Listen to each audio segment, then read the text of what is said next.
I'm here with the hosts of Butter and Brown. Yeah. How you guys doing, Seth and Leslie? Great, yeah. Okay. So this show is all about cooking, but you guys kind of give a millennial spin to it. What are the ways that you guys really use your personality to connect with your audience and to make cooking fun? Ooh, so we are children of the 90s. Leslie and I grew up on all that, on Saturday Night Live, on Roundhouse, so on Living Color. So one of the other major elements of the show, which I love to talk about and we don't get asked about enough, so thank you for that, is we have sketch comedy on each and every episode. So it was birthed organically when we were making our web series. When we were making our first episode, we did the chicken closet confessional, and it's just kind of gone since then. So we make it a point to do we make it a point to do a sketch on every single episode, and we love it. We love to clown around and put on, costumes and different things like that. Like to cut up. We like to cut up, clearly. You know what I Clearly, mean? right. But I think that brings people into the kitchen as well, right? Because if you're also bridging comedy, I think we're bridging fashion.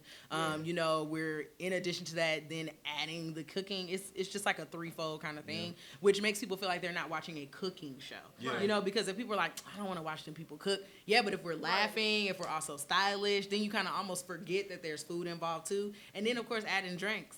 That just makes it even Yeah, the better. drinks are the best part. Right? I was definitely paying attention to the cocktails.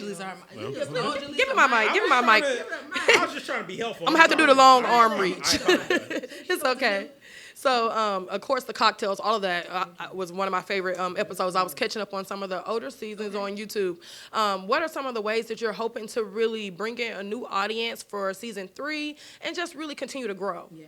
I think one is just really being involved digitally.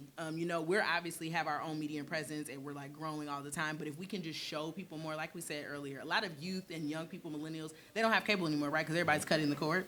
So, we're like, y'all need to watch. So we have these videos and we're able to put them on Instagram. We're able to share on Facebook. We're able to share on Twitter. Then it just brings more people. So many folks are like, oh my God, I saw you on Twitter. Or I saw you on Instagram. We're like, okay. So keep watching. Keep doing that. So, we know that people be recording at their mama's house. I support that. I really do. Taking passwords. We all about it all the time. So, but then don't forget, we can find us on- also have a digital imprint now too. Amazon Prime. Yes. We're also Amazon on Prime Video, Hulu, iTunes. We're on Xfinity on demand. So we out here. Yeah. That's dope. That's dope. So definitely the significance in the name, Butter plus Brown. Where did that come from?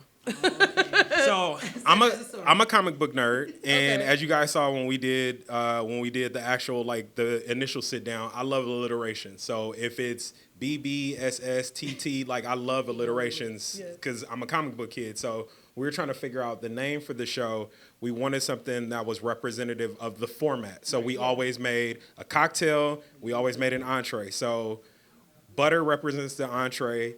The brown in our crew we called cognac, whiskey, scotch, brown. So that's the brown. So butter and brown is the format of the show. Yes. I love And it just People stuck. always ask us who's the butter and who's the brown. We're like neither one of us. Right, neither one actually. of us The is. food and the drink. But yeah. And when we created this, at the time, I used to only drink brown liquor. I refused to drink anything else. And so I used to have this saying that I would always, walk around talking about, which was brown don't let you down.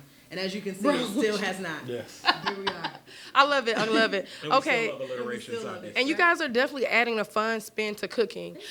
So with the show and everything that you're doing, when you're actually going in, creating these segments, ideas, how did you guys come up with the concepts to make it fun again? Because I honestly feel like, as far as Sunday meals and dinners, It's daunting. it's a lot of people don't really, it's not that big of an impact Right. on it anymore. And do Yeah. you feel like families aren't really sitting down because people aren't making enough time for it, or they're just not making cooking fun? People Yeah. just don't enjoy the process. I think a lot of people feel right now that cooking is just overwhelming, right? I think we live in an era where everything is about convenience. And so people are so used to I can get my meal delivered. Right. Or I can get my news in 10 seconds. got Uber Eats. Right, we got Uber Eats. I can get it's like, yes, but you want to know what's in your food. And I think the one thing for me is that cooking is therapeutic.